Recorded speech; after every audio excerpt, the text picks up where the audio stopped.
Guys, I got hacked in 2 years ago. I can't forget what my account is and that identity.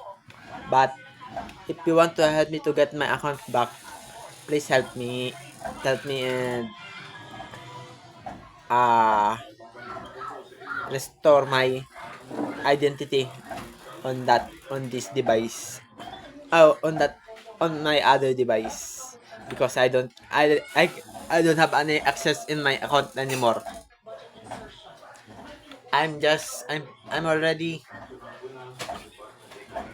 learning how to cybersecurity, but I still got hacked.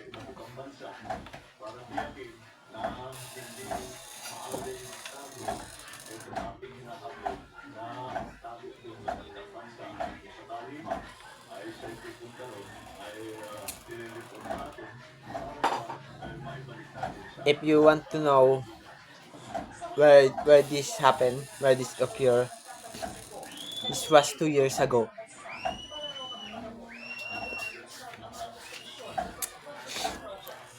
I think I got hacked because I just said my password. But when they connect to that site to see me because I got hacked. But now I don't know how to recover that account because I got no access anymore to that account.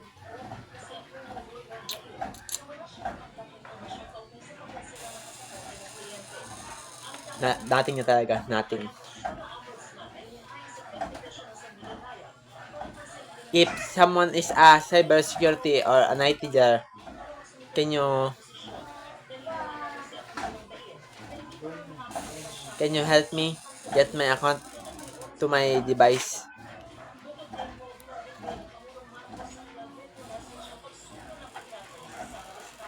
An expert and intermediate level of hacker. I want the authorized hacker that can help me.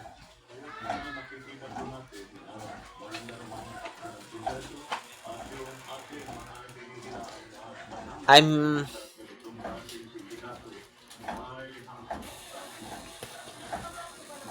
this is where I code.